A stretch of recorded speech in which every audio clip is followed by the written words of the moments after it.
¿Qué harías si tu propio padre te intenta asesinar solo por nacer débil? En este mundo, tu habilidad define tu valor, y nuestro protagonista acaba de recibir la peor de todas. Tras ser sentenciado a muerte por su propio padre y ser rescatado al último segundo, ha sido desterrado a un pueblo olvidado para morir en la miseria. Pero lo que su familia no sabe es que la habilidad más inútil está a punto de construir el reino más poderoso de toda la historia.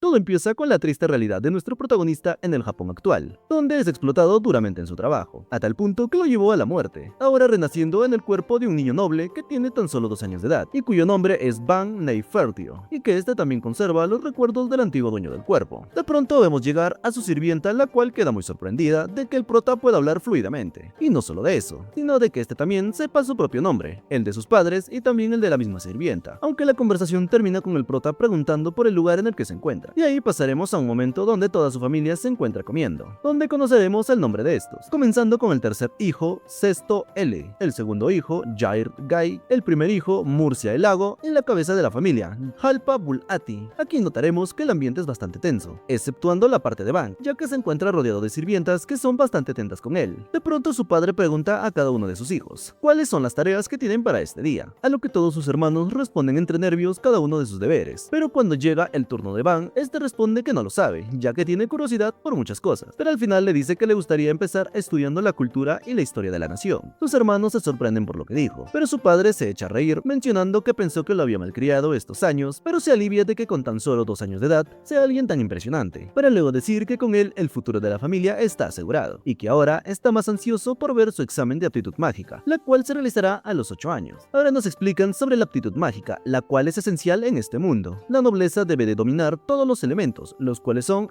el agua, la tierra, el fuego y el viento, ya que aquellos con aptitud para otros elementos son una deshonra. Y bueno, su padre y hermanos poseen aptitud para los 4 elementos. Más tarde, Ban se encuentra preguntándole a la sirvienta muchas cosas sobre este mundo de las cuales tenía dudas, donde se entera que existen otras razas como los elfos y enanos, aunque repentinamente son interrumpidos por el mayordomo de la casa, cuyo nombre es Esparda, el cual le pregunta a Ban sobre las cosas que le enseñó anteriormente, a lo que Ban responde que aún no sabe muchos caracteres, pero que se le da mejor los números, por lo que Esparta le pregunta cuántos son 2 más 3, cosa que Ban entre nervios responde correctamente. Esparta menciona que ahora él será su tutor, por lo que las siguientes semanas se vuelve un infierno para Ban. Sin embargo, esto da como resultado que Ban aprenda a leer y escribir en tan solo unas semanas. 2 años después vemos que Ban está aprendiendo esgrima junto a su sirvienta, cuyo nombre es Steel, la cual lo termina humillando duramente, por lo que las otras sirvientas intervienen para decirle que está arriesgando su vida al burlarse del señorito, ya que burlarse de un noble es un grave delito. Por eso es que le piden a Ban que la castigue por su insolencia, y este solo termina dándole un pequeño golpe en la frente, a lo que las sirvientas le dicen que eso no es suficiente, pero que para Ban sí lo es. Así pasó un año entero entrenando esgrima diariamente, a tal punto que cuando cumplió 5 años ya podía pelear de igual a igual con los niños militares mayores. Pero como estos aún eran niños, sus ataques se hacían muy predecibles, razón por la que Ban podía derrotarlos. Esto dejaba muy sorprendido a los demás niños, y aún más porque Ban era capaz de mantener una buena relación con las personas comunes, a diferencia de sus otros hermanos, los cuales miran a los demás por encima. Mientras Ban se encontraba descansando, se le acerca el subcomandante Dee, el cual le pide que le deje de ver sus manos, solo para sorprenderse de ver que no tiene ningún callo, ya que pensaba que también entrenaba por las noches. Ban responde que no puede hacerlo, ya que se cansa mucho con sus estudios, por lo que Dee le dice mejor que él debería dedicarse al arte de la espada bajo su tutela, y posteriormente veremos al pobre de Ban siendo torturado hasta el atardecer, pero que a pesar de esto, este menciona que se divierte bastante, así que disfrutará su vida al máximo en este nuevo mundo. Pasa otro año más, y Ban ya con sus 6 años es reconocido por todos como el niño prodigio. Un día, mientras se encuentra paseando por el mercado del reino, casualmente llega a la compañía mercantil más grande del reino, cuyo nombre es Compañía Mari. En este lugar, Ban se topará con una escena muy lamentable, ya que ve como un padre intenta vender a su hijo como esclavo. Esto debido a que las familias pobres suelen vender como esclavos a los hijos que no pueden mantener. Repentinamente hace aparición una chica cuyo nombre es Rosalie, la cual aparentemente trabaja en la Compañía Mari. Esta logra reconocer inmediatamente a Ban, dándole la bienvenida mencionando que en este lugar él podrá conseguir todo lo que él quiera, pero Ban está más interesado por el chico al cual intentan vender como un esclavo, por lo que le pregunta a Rosalie cuánto podría valer este, a lo que ella responde eso dependiendo de la aptitud mágica que tenga, y cuando se entera de que no tiene ninguna,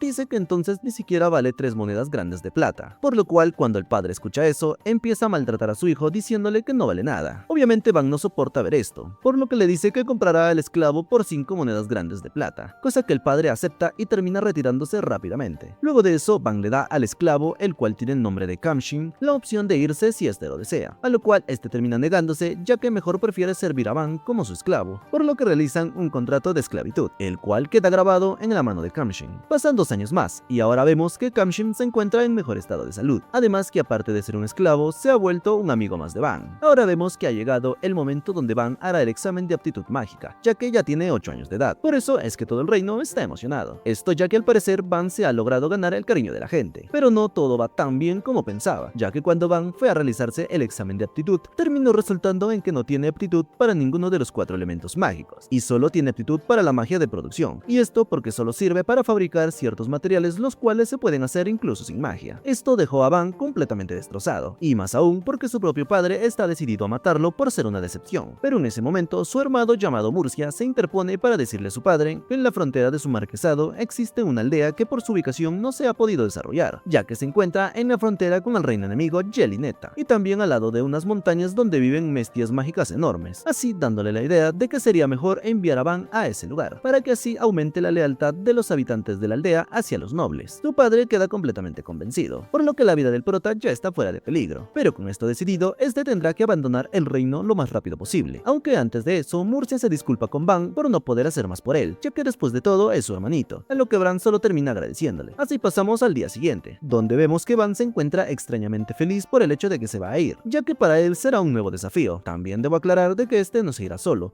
ya que su sirvienta, su mayordomo, su esclavo y su entrenador de esgrima también lo acompañarán. Y ya por último también veremos que todos los habitantes del reino lo despiden deseándole lo mejor para que este pueda regresar sano y salvo. Mientras avanzaba por los áridos caminos hacia su nueva aldea, el joven noble no perdería el tiempo lamentándose por su suerte. En cambio, decidió poner a prueba esa tal magia de producción, que todos en la capital consideraban una basura inútil. Acompañado por sus fieles sirvientes, Van comenzó a manipular su maná con una precisión que nadie esperaría de un niño de 8 años, aunque en ese momento Van se dirigió a Kamshin, el chico que había salvado de la esclavitud, sugiriéndole que lo mejor sería anular su contrato, ya que creía que Kamshin tendría un futuro mejor sirviendo a su hermano Murcia en la comodidad de la capital. Pero la respuesta del joven fue contundente. Su vida pertenecía a Van y no pensaba apartarse de su lado. Esta lealtad inquebrantable, aunque un poco intensa, reafirmó en Van la necesidad de construir un lugar donde todos pudieran vivir con dignidad. Sin embargo, la tranquilidad del viaje se rompió abruptamente al acercarse a su destino, ya que el carruaje se detuvo en seco, donde el informe de los exploradores era alarmante, ya que su nueva aldea estaba bajo un asalto masivo, por más o menos unos 50 bandidos. Además que los aldeanos que estaban siendo superados en número y armas apenas podían defenderse como tortugas dentro de su caparazón. Aquí surgió el primer conflicto estratégico, ya que el grupo de los aventureros contratado por Murcia, liderado por un hombre llamado Orto, se negó inicialmente a intervenir. Todo esto porque su contrato era solo de escoltar, no de pelear en una guerra, así que no estaba dispuesto a arriesgar la vida de sus hombres por una aldea que parecía condenada. Pero fue entonces cuando la verdadera casta de los acompañantes de Van salió a la luz, ya que el subcomandante Di y el anciano Esparda no pensaban quedarse de brazos cruzados, ya que para ellos el territorio era el primer dominio de su señor, y permitir que fuese destruido antes de empezar era una deshonra inaceptable. El momento más tenso ocurrió cuando Esparta, a pesar de su avanzada edad, reveló su verdadera naturaleza, al mencionar que era un mago capaz de dominar los 4 elementos, por lo cual su plan era simple pero peligroso, ya que pensaba levantar un muro defensivo para atraer la atención de los bandidos, mientras los demás atacaban por los flancos. Sin embargo, Van, demostrando una madurez que dejó a todos boquiabiertos, rechazó que el anciano se arriesgara solo, anunciando que él mismo sería el señuelo. Su lógica era implacable, ya que si Esparda o Di morían, el futuro de la aldea moriría con ellos. Todo esto porque sin su fuerza y sabiduría no podrían desarrollar el dominio. Es un honor morir por mis súbditos, declaró el pequeño príncipe, instruyendo a sus hombres para que en caso de que cayera en combate, abandonaran su cuerpo, para que no afectara la reputación de su familia. Esta muestra de valentía pura cambió la atmósfera por completo, ya que Orto, el líder de los aventureros, quedó impactado, porque estaba acostumbrado a tratar con nobles arrogantes, que despreciaban a los plebeyos, pero aquí tenían a un niño noble, que recordaba el nombre de cada uno de sus mercenarios, y estaba dispuesto a dar la vida por gente que ni conocía. En ese instante, los aventureros dejaron de pelear por dinero, y empezaron a pelear por respeto. Puriel, una de las guerreras del grupo, resumió el sentimiento del general, diciendo que un noble que valora la vida de sus subordinados es alguien en quien se puede confiar hasta la muerte. El combate fue una coreografía de poder y táctica, donde Esparta desató su magia elemental, levantando muros y controlando el terreno con una potencia que desorientó a los bandidos. Mientras tanto, Di se convirtió convirtió en el Torbellino de Acero, barriendo las filas enemigas con una ferocidad aterradora. La batalla tuvo un momento crítico cuando el líder de los bandidos intentó un ataque desesperado por la retaguardia, apuntando directamente a Puriel. Sin embargo, Van, cuyos reflejos habían sido forjados en los entrenamientos infernales de Dee, utilizando una maniobra precisa que inutilizó las piernas del atacante, permitiendo que Kamshim le diera el golpe de gracia. El éxito fue total, los bandidos fueron reducidos sin que el grupo de Van sufriera una sola baja, y al final de la escarmura, Orto y su grupo tomaron una decisión sin precedentes, la cual sería que se quedarían permanentemente en la aldea, para ver qué clase de territorio construía este niño tan peculiar. Al entrar finalmente en la aldea, la realidad golpeó a Van, porque el lugar era muy pequeño, descuidado y con un olor desagradable, un contraste total con los lujos de la mansión del marqués. Ronda, el jefe de la aldea, recibió al nuevo señor con una mezcla de gratitud y escepticismo, mencionando que la aldea vivía en un estado de abandono constante, debido a los cambios de jurisdicción entre nobles, por lo cual la fe de los aldeanos en la aristocracia era nula. Van no intentó endulzar la situación, pidió disculpas por la negligencia de su padre, y con la mente de un estratega moderno, presentó 3 medidas concretas para salvar el lugar. Número 1, darle a la aldea un valor económico que el reino no puede ignorar. Número 2, generar ingresos para contratar seguridad profesional. Y número 3, remodelar la infraestructura con sus propias manos. Aunque los aldeanos se desanimaran al saber que su magia era de producción y no la magia de los 4 elementos, Van se ganó su confianza con una jugada política maestra, ya que redujo los impuestos del 30% al 10%, ya que para él la prioridad no era el oro, sino la estabilidad y la lealtad de su gente. Para empezar la reconstrucción, Van se internó en el bosque para explorar los límites de su poder, descubriendo que su magia no solo servía para hacer joyas, sino para manipular la materia a un nivel casi molecular, ya que al procesar un simple tronco logró crear bloques de fibra extremadamente ligeros, pero con una dureza superior a la roca. Ni siquiera el líder de los aventureros, con toda su fuerza, pudo hacerle un rasguño a uno de estos bloques. Entusiasmado, Van comenzó a fabricar equipamiento avanzado, siendo su primera de estas una katana para Kamshin, y también de forma algo cómica, un hacha de guerra masiva para su sirvienta Til, quien, aunque esperaba algo más delicado, aceptó el regalo con una sonrisa forzada para no decepcionar a su señor. Pero Van sabía que las armas no eran suficientes, ya que el agotamiento de dormir a la intemperie le hizo comprender que antes de las defensas necesitaba asegurar el bienestar básico. El clímax de esta etapa ocurrió en la plaza central, ante la mirada atónita de los aldeanos y sus propios caballeros. Van utilizó su magia a una escala masiva, visualizando cada pilar, cada muro y cada detalle arquitectónico en su mente, y así en cuestión de segundos, lo que era un terreno vacío se transformó en una mansión majestuosa y moderna, construida con sus bloques de fibra reforzada. Este acto no solo proporcionó un techo a su equipo, sino que sirvió como un mensaje silencioso para todo el territorio, en el cual el príncipe exiliado no había venido a morir en el olvido, sino a construir un nuevo imperio desde las cenizas, y con ayuda de su magia inútil, entre comillas, Van acaba de demostrar que la producción es en realidad la forma más poderosa de cambiar el mundo. Y bueno, luego de haber levantado esta mansión de la nada, Van cuestiona su utilidad como gobernante, ya que a pesar de que sus seguidores lo admiran con asombro, él todavía arrastra el estigma de su familia pensando que la magia ofensiva es la única que otorga valor a un noble. Sin embargo, el veterano mayordomo aporta su sabiduría esencial al decirle que en tiempos de paz o cuando se trata de ganarse el corazón de la gente, un líder que mejora la calidad de vida es mucho más valioso que uno que solo sabe destruir, impulsando así a Van a tomar una decisión audaz, al no solo construir su propia casa, sino que construir la de todos en la aldea, lo que impulsa a que el grupo de aventureros de Dee y el grupo de aventureros de Orso se convierta en el motor del progreso, ya que ambos compiten por ver quién trae más madera, lo que permite a Van desplegar su magia de producción a una escala sin precedentes. El proceso de reconstrucción no es aleatorio, todo esto porque Van, haciendo uso de sus conocimientos de su vida pasada, aplica conceptos de urbanismo moderno, al diseñar calles anchas de 4 metros y casas idénticas para evitar cualquier tipo de resentimiento o desigualdad entre los aldeanos, lo cual da una visión social justa sobre el pueblo, dando así uno de los momentos más destacados al crear un baño comunitario, ya que lo que inicialmente era un deseo egoísta de Van por asearse tras días de dormir a la intemperie, se convierte en un ascenso social que maravilla a los habitantes, tanto así que incluso Puriel y Til intentan convencer a Van de bañarse con ellas, lo que provoca una reacción de timidez absoluta en nuestro protagonista, recordando que a pesar de su sabiduría sigue estando en el cuerpo de un niño. Finalmente, la escena del baño grupal con Dee y los caballeros sirve para relajar la tensión y mostrar el lado humano y camaradil de los defensores de la aldea, bajo el lema de reafirmar la masculinidad. Una vez resuelto el tema de las viviendas, Van se enfoca en la defensa y la infraestructura básica, creando una fosa alrededor de la muralla, pero al estar sin agua no es más que solo una zanja, por lo que el grupo se embarca en la tarea de desviar un río cercano hacia la aldea, dándonos un momento cómico cuando vemos el poder bruto de Dee, al cavar manualmente y obligarlos a los demás caballeros a seguirle el paso. El esfuerzo es extenuante y Van demuestra ser un líder empático al notar el agotamiento de sus hombres y ordenar descansos, a pesar de que el monstruo de energía Dee podría seguir trabajando indefinidamente. Finalmente, al día siguiente se termina la creación de la fosa alrededor de la aldea, y asimismo el agradecimiento del jefe de la aldea es palpable, ya que por primera vez en generaciones, los aldeanos no tendrán que caminar kilómetros por un poco de agua. Mientras la aldea prospera, el video introduce a nuevos personajes que cambiarán el tablero político, siendo estas Panamera, una mujer de imponente presencia, y también la pequeña Ruth. Su llegada sugiere que la aldea de Van ya no es el rincón ignorado que su padre pensaba. Simultáneamente a esto, Van termina de fortificar las murallas, convirtiendo lo que era una empalizada de madera en una estructura de concreto reforzado gracias a su magia. Aunque esto no será todo, ya que Van también fabricará ballestas pesadas con escudos protectores, creando una ciudad fortificada capaz de resistir asedios, que los bandidos comunes ni siquiera soñarían con intentar. Sin embargo, en medio de esto, la discusión entre Dee y Esparda sobre el potencial de Van vuelve a surgir, diciendo que si su padre, el Marqués Jalpa, supiera que Van puede crear artillería y fortificaciones de grado nacional, jamás lo habría desterrado. Pero Van, con una madurez asombrosa, corta la discusión, diciendo que solo le toca jugar con las cartas que recibió, demostrando una resiliencia emocional admirable. Ya por la tarde, el grupo de Orso trae una gran noticia, la cual es que han encontrado minerales raros, incluido el nitrilo, en las montañas Walbrook que se encuentran cerca del pueblo. Van utiliza su magia para purificar el hierro y el nitrilo, creando katanas y espadas de una calidad legendaria. Pero repentinamente, Esparda menciona que la presencia de minerales tan valiosos en el bosque sugiere la existencia de una mazmorra cercana, dando así un descubrimiento que sería como un arma de doble filo, ya que una mazmorra traería la riqueza y el interés del gremio de aventureros, pero también traería la codicia del reino vecino Yelineta y del propio Marqués Jalpa, quien probablemente intentaría quitarle el mando a Van una vez que la aldea sea valiosa, por lo que el grupo decide, con gran acierto político, que primero deben hacer que la aldea sea lo suficientemente fuerte e independiente antes de revelar el secreto de la mazmorra al mundo. Pero no todos serían cosas buenas, ya que repentinamente Van es informado de que una horda de lagartos acorazados se aproxima a la aldea, y este, con una frialdad de un comandante veterano, ordena cerrar las puertas, levantar el puente y movilizar a la población, para después, tras ver el miedo de los aldeanos, decide dar un discurso de gran carga emocional, al decir que no les ordenará pelear como un tirano, sino que les pide su ayuda como iguales, recordándoles que esta es la aldea de todos y que él arriesgará su vida en la vanguardia para protegerlos, por lo cual los aldeanos se llenan de valor y deciden pelear al lado de Van, dando comienzo al primer gran desafío de este. Dee, por otra parte, menciona que son aproximadamente 40 lagartos acorazados, lo cual es un gran problema, ya que ni un grupo de caballeros veteranos podría contra uno de estos, pero Van no decide rendirse solo por escuchar esto, y ordena que carguen las balistas con flechas de madera que él mismo fabricó, a lo cual Art y Lowing dicen que las flechas de madera no les darán nada, ya que esas bestias se llaman acorazados precisamente por sus escamas de acero. De repente, el comandante Dee los interrumpe para ordenar que carguen las flechas de madera y se preparen para disparar, ya que él confía en el señorito Van, porque siempre está superando sus expectativas, por lo que ya una vez cargadas ordenan que disparen las flechas, para ver lo que estas pueden lograr, rompiendo por completo el esquema mental de sus subordinados, dando una secuencia visual donde las flechas de madera atraviesan los cráneos de los lagartos fácilmente, demostrando una vez más que la magia de Van no es débil, sino que requiere de un usuario con conocimientos técnicos superiores para ser de utilidad. Y así, al acabar con todos los lagartos, la expresión de Dee pasa del asombro a la euforia, gritando que esta noche comerán lagarto, transformando el terror de los aldeanos en una celebración de victoria. Tras la batalla, Van decide celebrar el primer gran festival de carne, viendo así a los aldeanos disfrutar el momento comiendo y bebiendo juntos, mientras que Van y los aventureros revelan la creciente fama de su producción, al decir que las armas que les hizo a ellos son muy buenas, por lo que Dee, al escuchar, exige de manera desesperada su propia espada, lo cual Van como líder promete darles, pero bajo la condición de obtener los materiales para estos. Al día siguiente llegan los hermanos Bell y Rango, quienes serían comerciantes de la compañía de Mari, a los cuales Van saluda y les da la bienvenida a su pueblo para empezar a comerciar con ellos. La interacción con los hermanos es brillante, sin embargo, ellos intentan monopolizar las ventas para sí mismos, lo cual Van se da cuenta inmediatamente, y con su mente de oficinista moderno, les propone mejor tener un sistema de franquicias y una tienda física, lo cual pone a los hermanos sumamente feliz. Y como siempre, Van termina construyendo la tienda en segundos, lo que termina dejando sin palabras a los hermanos. Más tarde vemos el plano de la ciudad, en el cual Van diseña una fortaleza basada en el estilo Vauban, dejando en claro que está preparando la aldea no para la paz, sino para una guerra de asedio a gran escala, lo cual Esparda, siendo un veterano, reconoce inmediatamente la superioridad táctica de los ángulos de tiro de este diseño. Pero repentinamente, la entrada de Panamera, siendo una viscondesa, y Arut, siendo la hija hija del conde de Ferdinand, cambia el tono del video, ya que Panamera demuestra ser un personaje imponente, por su actitud y también por las tremendas defensas que se maneja. Esta viene con la intención de evaluar a Van, ya que su mirada afilada busca algún signo de que el marqués está usando el pueblo como una base militar encubierta, además que asume que Van tiene al menos 5.000 soldados ocultos, los cuales le hayan ayudado a construir tales murallas. Obviamente la reacción de Van, con una risa genuina, rompe la tensión, al explicar que fue expulsado sin nada, y que su magia de producción hizo todo el trabajo, dejándonos ver que las expresiones faciales de las visitantes pasan del escepticismo al shock absoluto, por lo cual Van decide mejor demostrar en vivo cómo es que este creó las murallas, dejándolas completamente sin palabras. Panamera, tras analizar la situación, cambia su estrategia de vigilancia a alianza, dándole a Van la propuesta del compromiso matrimonial con Harut. Esto claramente lo toma por sorpresa, incluso Panamera menciona que si ella tuviera la misma edad que él, se ofrecería como candidata. Pero bueno, lo importante ahora es la opinión que tiene Harut, ya que ella inicialmente se mostraba tímida y temerosa de un compromiso forzado, pero tras conocer un poco a Van empieza a relajarse, aunque aún no está muy segura de esto, por lo que Van le dice que esta es una decisión muy importante, así que es mejor tomarlo con calma. Más tarde durante la cena, Van, que actúa con la madurez de su vida pasada, pero con la apariencia de un niño, trata amablemente a Harut preguntándole por sus gustos, lo cual ella responde que le gustan las muñecas y las flores, por lo que Van pregunta otra vez que si algún día podría enseñarle, y ella con timidez le dice que trajo las muñecas en el carruaje, así que quizás mañana pueda mostrarle, a lo que Van responde que le gustaría mucho, dejando así a la señorita Harut completamente flechada. Todo un galán nuestro Van. Ya cuando todo acaba, Harut se despide de Van, diciéndole que estaba muy nerviosa por el compromiso, pero que ahora está más tranquila, sabiendo lo amable que es, y luego de decir eso, solo se va rápidamente súper sonrojada. Al rato después, Esparta menciona que Harut probablemente también tiene una magia inútil, o de bajo rango, por lo que el conde quería deshacerse de ella a través de un matrimonio en la frontera, lo cual Van, con una nobleza de espíritu, decide que no la obligará a nada, ya que si quiere quedarse puede hacerlo, y si quiere volver igual ayudará. Para finalizar el día, veremos a Panamera en todo su resplendor, la cual le pregunta a Harut que si ya se le declaró a Van, y esta sonrojada le dice que no, pero se alegra al escuchar de que se quedarán unos días más, dándole así una oportunidad de ser ella quien inicie la conversación con Van al día siguiente, terminando así con el capítulo número 4 de este anime.